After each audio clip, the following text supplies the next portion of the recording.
make, it's never enough. I thought it would be enough, but I found out that enough is never enough. I always want more. Why? Because I'm greedy.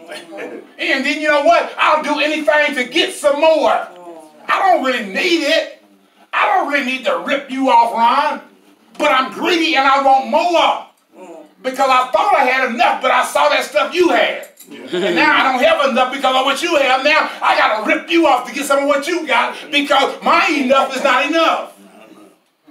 Yeah. That's what was going on. That's why they were greedy. You know people like that. Oh, yeah. Greedy. Oh, yes. Built off of someone else. Right. This nation was built off of someone else's greed. That's it. Black people and the slaves had to build that because someone was greedy. Because never was not enough. It says greed and pride. It says that is why they conquer other nation after nation for themselves. Right. That's why they're doing all this stuff, because they're greedy. And every time you take over a nation, you take what they have. Yeah. I mean, they women, they children, they booty, they spoils, they everything, all their riches, all their wealth, the best of everything that nation have, you'll take it. So every nation you take over, you're still being greedy, and that's not enough. It says, the conquered people will taunt their conquerors and show their scorn for them. They will say, you take what isn't yours, but you are doomed. How long will you go on getting rich by forcing your debtors to pay up? But before, he said, but before you know it, United States, you that have conquered others will be in debt yourself. Because what you give out, you get back. And be forced to pay interest. What's the deficit of the United States now to other nations? Come on now. Oh, we owe everybody in the world. And can't pay them back. That's the nation that we are. It says enemies will come and make you tremble. They will plunder you. You have plundered the people of many nations. But now, those who have survived will plunder you because of the murders you have committed and because of your violence against the people of the world and the cities, you are doomed. And that's following along in the Living Bible. But that's the same thing that King James is saying. I just want to make sure that we understand what this prophet is trying to get across. I mean, he's bringing that. He's telling them that. I mean, remember they were talking about the day of the Lord, and some wanted to see the day of the Lord, but then there was some that didn't want to see the day of the Lord because of the way that they were living and the injustice that was being caused by them. Like in the book of Revelations, when the day of the Lord comes, those scriptures that we read, it'll be too late to get ready then. If you're not ready already, you're not going to have time to get ready. So he says, keep on doing what you're doing. Because the day of the Lord will certainly come. Yeah. Just like it did here in this particular lesson. And you see why. You look at all these indictments, and God had all these 7 woes. You all haven't read all these woes, but he has 7 woes on these nations. And 7, remember, being the number of completions. It'll be complete when God put all them woes on them. Then he's going to allow, guess what? The same Babylonians that came and took Judah into captivity and took them into Babylon, along with Daniel, along with Shadrach, Meshach, Abednego, all of them, all of those people that were intelligent, they were taken into Babylon by the Babylonians. And the Babylonians were their masters now. Right. They had to do what the Babylonians told them to do. But because of the fact of how the Assyrians and the Babylonians had treated them while they were taking them into captivity, God was not going to allow those wicked nations to go unpunished for the way they had treated his children. Man. So he's going to send the Medes and the Persians. King Cyrus, King Darius, King Artaxerxes. He's going to send them to overrun Babylon. And they're going to do Babylon the same way Babylon did Judah. Yes. Now they're going to be in captivity in a foreign nation also and have puppet kings over them.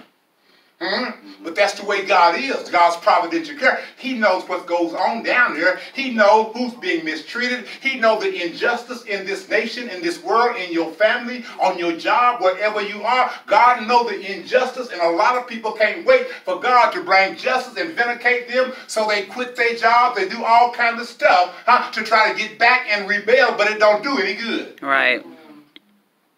Many people had jobs mistreated, unjust, got passed by promotion. Matter of fact, they speak to one in the precept book. They lost her job. She was innocent. She was trying to do right and live good and all that kind of stuff. And they wanted to downsize, and all of a sudden, they picked her out after she had trained everybody else, taught everybody else how. Y'all know how the supervisors do your work, don't you? They'll let you train somebody else to take your position and then get rid of you.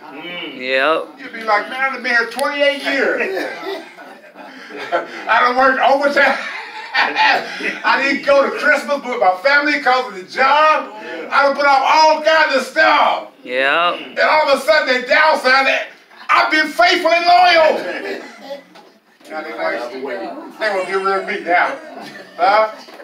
See, some of them can't wait for God's justice. No. And Satan showed up to use that. Yeah. Satan will tell them, go they get a gun and go up there at their job site and get some revenge. You know they did you wrong. All your life you gave to them. Come on now, that happens not just on jobs, that happens in families. Husbands and wives and things. You know you devoted 57 years to that woman or to that man. And now they're going to dump you. You better kill her, kill him, kill him. Yeah, it happens. Yeah. All the time. I can't have you, ain't nobody gonna have it. Duh.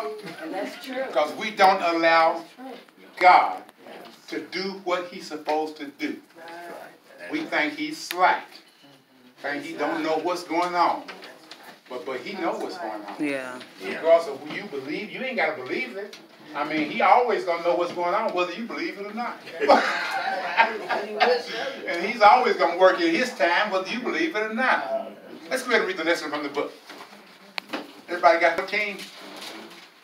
Okay? It says type of a language. A lot of times I go get my Living Bible. Because when I speak of an esoteric type of a language, it's basically a language kind of like you don't understand. A language that's kind of written mysteriously. And you can't hardly decipher it. It's kind of like it's written, Mother Johnson, in Morse code.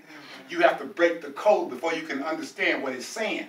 We talk about esoteric language, okay? So that's what a lot of this is, and that's what a lot of Jesus taught parables like that, in that same type of a language, because he did not want everyone to understand. To some people, it was mysterious because they did not understand what he was speaking of. So when he's speaking here, not everyone will understand this parable that he is speaking about. Okay? Because people always define parable as an earthly story with a heavenly meaning and all that type of thing, and that's all that's true too also. But it's also written like in parables because everyone's eyes is not open to the meaning. Okay? People are still in the dark. Even though they read it, they read but can't understand. They see, but they are still in darkness. Yeah. So when we look at this lesson that's coming from Hosea, and it's dealing with our injustice, but that first line says consequences. Mother Johnson, and everybody is familiar with consequences. I teach that in my Sunday school class to the children, consequences. You always have consequences for your behavior or for whatever you do. There's always some consequences. Might be good consequences, might be bad consequences, but there's always consequences for whatever decisions and choices that you make.